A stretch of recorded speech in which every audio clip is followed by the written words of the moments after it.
નમસ્કાર મિત્રો, હું વરુ કિશોર, ભણગોર આધાર કાર્ડ સેન્ટર, તાલુકો લાલપુર, જિલ્લો જામનગર. તો આજે આપણે આ વિડીયોની અંદર વાત કરશું કે પત્નીના આધાર કાર્ડમાં નામ કઈ રીતે ચેન્જ કરવું. નામ અને એડ્રેસ, જ્યાં પિતાનું નામ અને એડ્રેસ હોય છે ત્યાં પતિનું એડ્રેસ અને નામ કઈ રીતે બદલાવવું. તો હાલની તારીખમાં અત્યારે ચૂંટણી કાર્ડ એટલે કે ઇલેક્શન કાર્ડ અને મેરેજ સર્ટિફિકેટ ઉપર નામમાં સુધારો થાય છે, બરાબર છે. હવે એમાં એવું થાય છે કે અમુક લોકો પાસે ચૂંટણી કાર્ડ હોતું નથી અથવા તો વાનું હોય છે અને મેરેજ સર્ટિફિકેટ ઉપર હેન્ડરાઇટિંગ અથવા તો સરકારના નિયમ મુજબ લખાણ હોતું નથી, એના કારણે 50% ચાન્સ રહે છે, બરાબર છે. જ્યારે ઇલેક્શન કાર્ડ હોય અરજદાર પાસે, એ બહેન પાસે, તો એમાં સુધારો 100% થઈ જાય છે. તો આ વિડીયોમાં આપણે એ જ જોશું કે શરૂઆતમાં કઈ રીતે પ્રોસેસ કરવી, બરાબર. અને ચૂંટણી કાર્ડ ઉપર 99% કેસ અપ્રુવલ આવી જ જાય છે. એટલે જો તમારી પાસે ટાઈમ ના હોય તો આ વિડીયો નિરાતે જોજો. હું સરળ રીતે તમને જણાવીશ કે કઈ રીતે ચૂંટણી કાર્ડમાં પત્નીના નામમાં સુધારો કરવો. ચૂંટણી કાર્ડના નામમાં સુધારો થશે પછી જ આધાર કાર્ડના નામમાં સુધારો થશે, બરાબર છે. તો સૌ પ્રથમ તો પહેલું કામ એ કરવાનું થાય કે તમારી જે પત્ની હોય છે એનું રેશન કાર્ડમાં એના પિતાના રેશન કાર્ડમાં નામ હોય જ છે. પહેલાં એ નામ તમારે રદ કરાવવાનું રહેશે. રેશન કાર્ડમાં નામ તમારા પત્નીનું રદ કરાવી અને તમારી જે રેશન કાર્ડ હોય છે, પરમિટ હોય, એમાં એનું પહેલાં નામ ઉમેરવાનું રહેશે. પછી જો એનું ચૂંટણી કાર્ડ એના પિતાના નામનું હોય તો તમારા સસરાના ગામમાં જે શિક્ષક હોય છે, જે ચૂંટણી કાર્ડની કામગીરી કરતા હોય, એની પાસેથી ચૂંટણી કાર્ડમાં નામ રદ કરાવવાનું રહેશે તમારી પત્નીનું, બરાબર છે. પહેલું કામ રેશન કાર્ડમાં નામ ચડાવવાનું રહેશે. રેશન કાર્ડમાં પત્નીનું નામ ચડી જાય અને ચૂંટણી કાર્ડ જો હોય તો એનું નામ ત્યાં રદ કરાવવાનું રહેશે BLO પાસે. સ્કૂલના શાળાના જે શિક્ષક હોય છે એની પાસે એ ચૂંટણી કાર્ડ રદ કરાવવાનું. પછી રેશન કાર્ડમાં નામ ચડી જાય અને ચૂંટણી કાર્ડમાંથી રદ થઈ જાય તમારા સસરાના ગામમાંથી. પછી તમારા ગામના જે BLO હોય, પતિ જ્યાં છે એ ગામમાં શાળાના BLO હોય એની પાસે જવાનું રહેશે. ત્યાં તમારે રેશન કાર્ડની નકલ આપવાની રહેશે. પત્નીનું નામ કમી કર્યું છે ચૂંટણી કાર્ડમાં એ પ્રમાણપત્ર અથવા તો દાખલો જે લખી આપે એ આપવાનો રહેશે.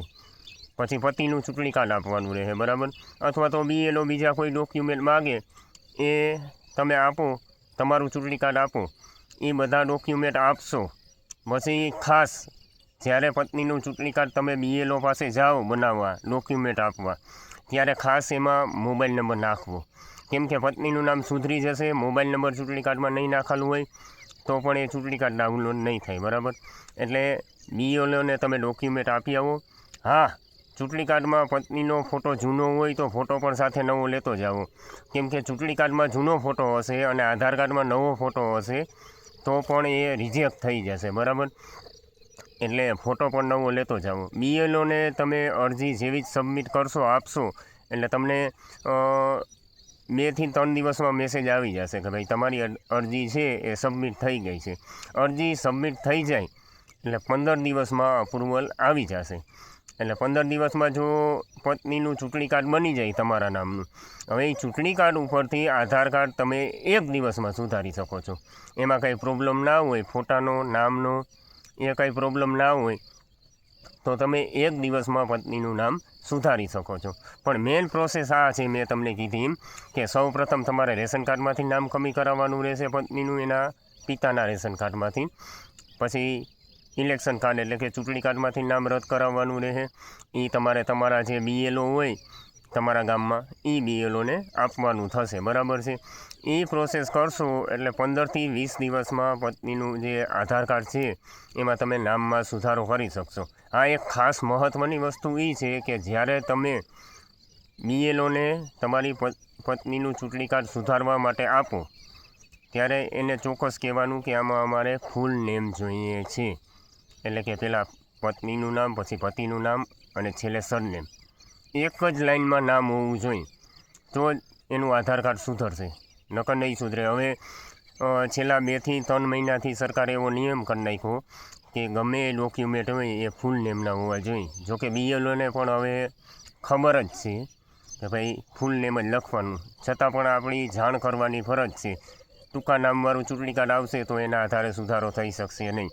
હા, મેરેજ સર્ટિફિકેટ ચાલે છે, પણ મેરેજ સર્ટિફિકેટમાં ઘણી બધી એવી શરતો સરકારે રાખેલ છે જે અમુકને ખબર પણ હોતી નથી. એના કારણે 50% જ ચાન્સ રહે કે મેરેજ સર્ટિફિકેટ ઉપર નામ અને સરનામાનો સુધારો થઈ શકે. બરાબર, તો આ વિડીયો વધુમાં વધુ લોકોને શેર કરજો જેને પોતાની પત્નીના નામમાં સુધારો કરવો છે અને નામ અને એડ્રેસ બંનેમાં સુધારો કરવો તો એ વહેલી તકે કરાવી શકે. અત્યારે BLOને થોડીક વસ્તી ગણતરીની કામગીરી આવવાની છે એટલે થોડુંક લેટ પણ થઈ શકે છે, પણ તમે સરળ રીતે કરી શકો છો.